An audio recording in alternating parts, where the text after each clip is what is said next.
नमस्कार, प्रणाम। मैं उपेंद्र सती पहाड़ी रेवार चैनल से, और आज आप लोगों के सहयोग के लिए धन्यवाद करने के लिए प्रस्तुत हुआ हूँ। आपका ये YouTube चैनल पहाड़ी रेवार उपेंद्र सती मोनेटाइज हो गया है, इसका मोनेटाइजेशन हो गया है। इसके लिए आप सबका बहुत बहुत धन्यवाद। तो YouTube की जो गाइडलाइंस हैं कि आप एक वर्ष में 1000 सब्सक्राइब, उसके सापेक्ष आपके 1880 सब्सक्राइबर जुड़े हैं, और जो 4000 पब्लिक वॉच आवर होते हैं उसमें 4100 पब्लिक वॉच आवर हो चुके हैं। और YouTube की गाइडलाइंस के अनुसार मोनेटाइजेशन की जो शर्तें हैं वो पूरी हो गई हैं और चैनल मोनेटाइज हो गया है। तो इसके लिए मैं बहुत बहुत पुनः आपका आभार व्यक्त करता हूं। और इस चैनल का जो उद्देश्य है कि हम लोग पहाड़ पे रहते हैं, पहाड़ी में हमारा जन्म हुआ, यहीं हमने शिक्षा दीक्षा ली और यहीं हम सर्विस करते हैं। जैसा कि आप जानते हैं कि मैं अध्यापक हूं एलिमेंट्री एजुकेशन में, जूनियर हाई स्कूल हरिशंकर में मैं टीचर हूं, साइंस का टीचर हूं। तो यहाँ के सरोकारों से, यहाँ की सुंदरता, यहाँ के रीति रिवाज, यहाँ की जो दंश हैं, यहाँ के जो संकट हैं, उन सभी से आपको रूबरू कराने के लिए उद्देश्य यही रहा है इस YouTube प्लेटफॉर्म पे आने का। तो बहुत अच्छा आप रिस्पांस दे रहे हैं, और सर्विस के साथ साथ ये काम करना बहुत चुनौतीपूर्ण तो है ही, क्योंकि एक दिन की भी अगर छुट्टी होती है तो हम कहीं ना कहीं किसी गांव में निकल जाते हैं या किसी वीडियो बनाने के लिए कहीं जाते रहते हैं। तो बहुत काफ़ी परिश्रम इसके लिए करना पड़ता है, दौड़ धूप भी इसके लिए करनी पड़ती है। लेकिन ये बहुत ज़रूरी है कि इन पहाड़ों को जो पलायन शब्द आज घर कर गया है, और निश्चित रूप से बड़े आंकड़े आ रहे हैं कि लोग गांव से पलायन कर रहे हैं। तो ये इनकी खूबसूरती, इनकी और इनको कैसे बेहतर बनाया जा सकता है, उत्तराखंड की कल्पना ही हम लोगों ने इसलिए की थी कि पहाड़ के गांव आबाद हो सकें।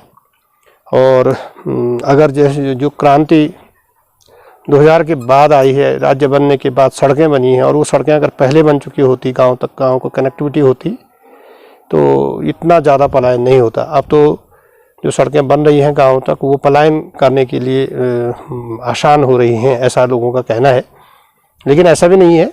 गांव, खास करके चमोली की जिन गाँवों को मैं देख रहा हूँ, हमारे पोखरी के ही जो गाँव हैं, तो जहाँ बड़ी पैमाने पे पलायन हुआ है, लेकिन कई गांव ऐसे भी जो बहुत खुशहाल हैं, और खेती बाड़ी उनकी कहीं भी कोई बंजर नहीं है। आप खदेड़ पट्टी पे देखेंगे तो कई गांव में माइग्रेशन बहुत ज़्यादा है, लेकिन एक भी खेत आपको वहाँ आपको बंजर नहीं मिलेगा। तो ये बड़ी बात है कि यहाँ के लोग, बहुत कष्ट है, बंदर है, लंगूर है, और रात को सुअर है, सब जगह पहुँचे हुए हैं। तो खेती को बड़ा नुकसान करते हैं, बावजूद उसके लोग धैर्य से इस काम को कर रहे हैं, गाँव को संवार रहे हैं। बहुत खूबसूरत है भाई। हम पर्यटन की बात करें, हम इकोनॉमी की बात करें, हम उत्तराखंड के लिए जितना कुछ भी सोचते हैं, ये 4 धाम ही हैं हमारे जो हमको पहचान देते हैं। पर्यटन ही है, नवी भूमि है, यही हमको पहचान देती है। और इस भूमि को तभी संवारा जा सकता है जब यहाँ से पलायन को रोका जाए, जब यहाँ के संकटों को कम किया जाए। तो जो स्वास्थ्य है, शिक्षा है, कनेक्टिविटी है, और इस तरह की इनमें बहुत ज़्यादा सोचने की ज़रूरत है। एजुकेशन पे बहुत ज़्यादा सोचने की ज़रूरत है। बहुत तेज़ी से सरकारी स्कूल बंद होते जा रहे हैं माइग्रेशन के कारण। तो शिक्षा यहाँ केवल शिक्षा ही नहीं, रोज़गार का भी साधन रहा है शिक्षा। और बड़ी पैमाने पे अगर विद्यालय बंद होंगे तो रहे कैसे, जो लोग यहाँ रहते भी हैं वो भी यहाँ नहीं रहेंगे। तो बड़े चिंतन की ज़रूरत है। इन्हीं बातों को हम फोकस करते रहते हैं, और आप लोग पसंद कर रहे हैं हमारी बातों को, इन विचारों को। तो इसके लिए मैं पुनः आपको नमन करता हूँ, धन्यवाद ज्ञापित करता हूं आपका। और आप निश्चित रूप से इसी तरह से हमको सहयोग करते रहेंगे। आपको सहयोग क्या करना है, आप हमारे वीडियो को लाइक करें, शेयर करें।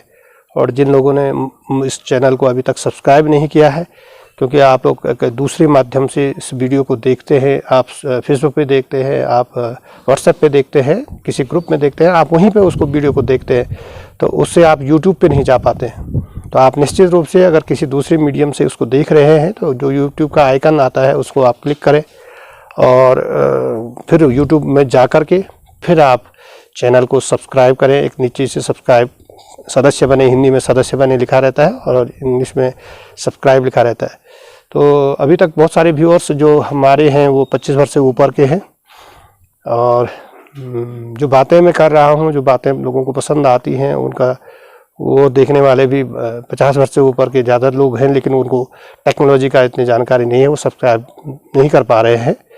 और यूथ को, जिसको इस पर जुड़ना चाहिए, जिसको इस पर चिंतन करना चाहिए, उसको मोटिवेट होने की ज़रूरत है कि ये जो जितने भी मैं वीडियो डालता हूँ इसमें कुछ न कुछ पहाड़ का बहुत कलेवर रखने की कोशिश करते हैं, यहाँ की संस्कृति को रखने की कोशिश करते हैं, यहाँ की जो संकट हैं, जो समस्याएं हैं, उनको रखने की कोशिश की जाती है, यहाँ की खूबसूरती को अभिव्यक्त करने की कोशिश की जाती है, यहाँ के पर्यटन को किस तरह का होना चाहिए उस पर बात रखने की कोशिश की जाती है। तो ये अल्टीमेट ये उन्हीं के लिए है, भविष्य उन्हीं का है, उन्होंने ही संवारना है इस उत्तराखंड को। तो उस इन विषयों पे अगर वो चिंतन करना शुरू करें, करते भी होंगे, तो इस तरह की बात इस पीढ़ी और वो जो आने वाली पीढ़ी है उनके बीच में अगर ये कम्युनिकेशन गैप ना हो, ये लेक ऑफ कम्युनिकेशन ना हो, और बातों को समझें, बातों को शेयर करें। इस प्लेटफॉर्म का, जितने भी सोशल मीडिया के प्लेटफॉर्म हैं, इनका उपयोग अगर हम इस तरह से करते हैं, इस उत्तराखंड की बेहतरी के लिए करते हैं, तो ये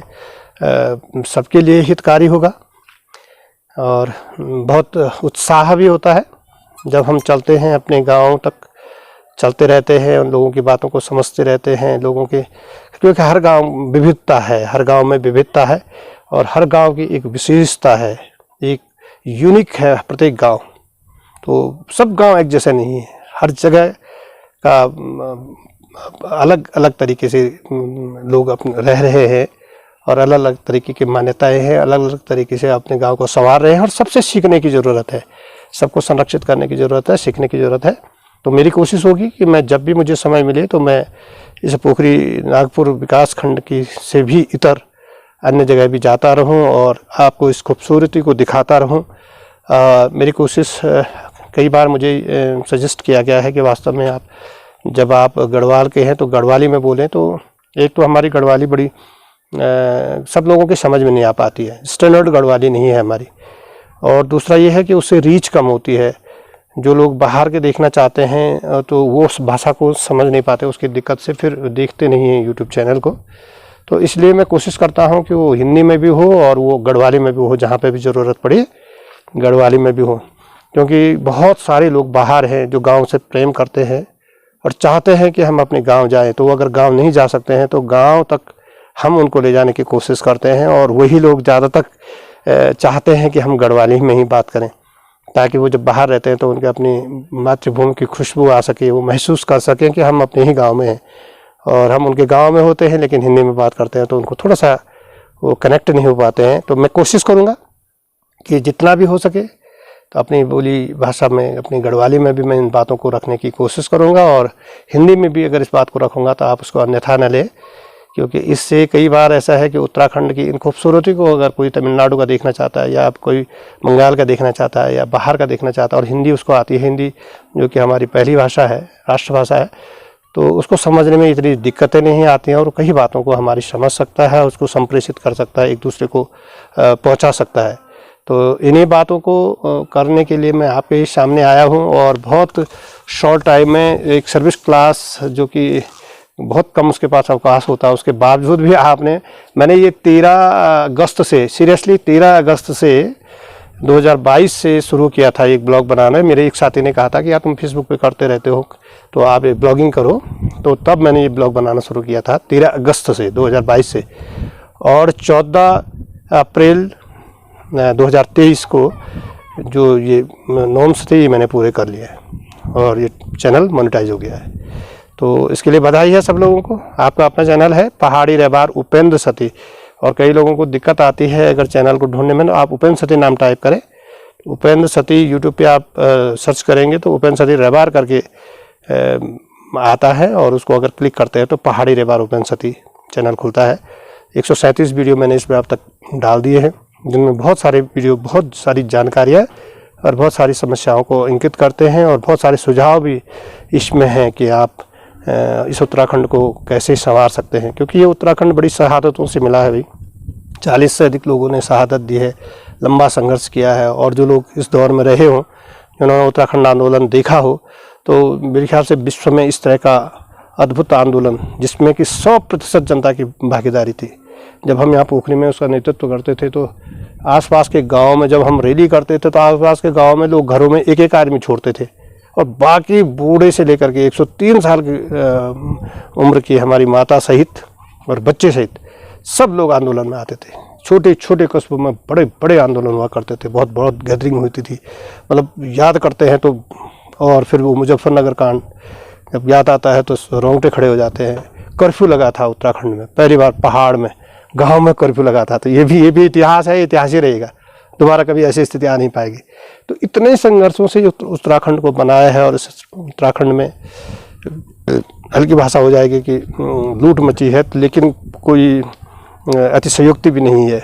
जिस तरह से मिसमैनेज है पूरा, चाहे वो टूरिज़्म है, चाहे वो तीर्थाटन है, चाहे वो लैंड के मामले हैं, ज़मीन खरीद फरोख्त की है, रिजॉर्ट का मामला आ रहा है, तमाम तरह चीज़ें हैं जिनमें बहुत कस करके उत्तराखंड के सम्मान को बचाने की आवश्यकता है, इन बातों को रखने की आवश्यकता है। ये सरकारों पे आक्षेप नहीं है, सब अपने ही हैं, सरकारें भी हमारी हैं, हमने ही बनाई हैं और जनता ही सरकार होती है।